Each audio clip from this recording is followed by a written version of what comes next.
মধ্যপ্রাচ্যে নতুন করে উত্তেজনা ছড়িয়ে পড়েছে ইরান ও যুক্তরাষ্ট্রের মধ্যে। ইরানি বন্দরগুলিতে মার্কিন নৌবাহিনীর চলমান অবরোধের কঠোর প্রতিক্রিয়া জানিয়েছে তেহরান।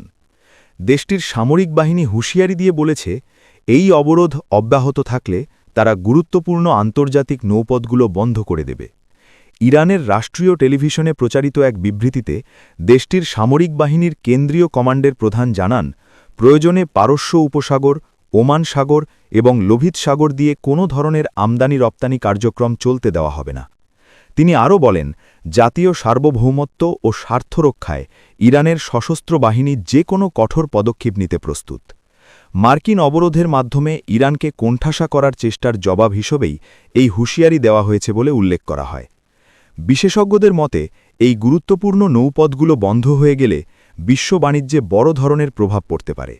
বিশেষ করে জ্বালানি তেল সরবরাহে মারাত্মক সংকট তৈরি হওয়ার আশঙ্কা রয়েছে, যা আন্তর্জাতিক বাজারে মূল্য অস্থিরতা বাড়াতে পারে। বর্তমান পরিস্থিতিতে মধ্যপ্রাচ্যের জলসীমায় সামরিক সংঘাতের ঝুঁকি উল্লেখযোগ্যভাবেই বেড়েছে। ফলে আন্তর্জাতিক মহলে উদ্বেগ তৈরি হয়েছে এবং পরিস্থিতি কোন দিকে গড়ায় তা এখন দেখার বিষয়।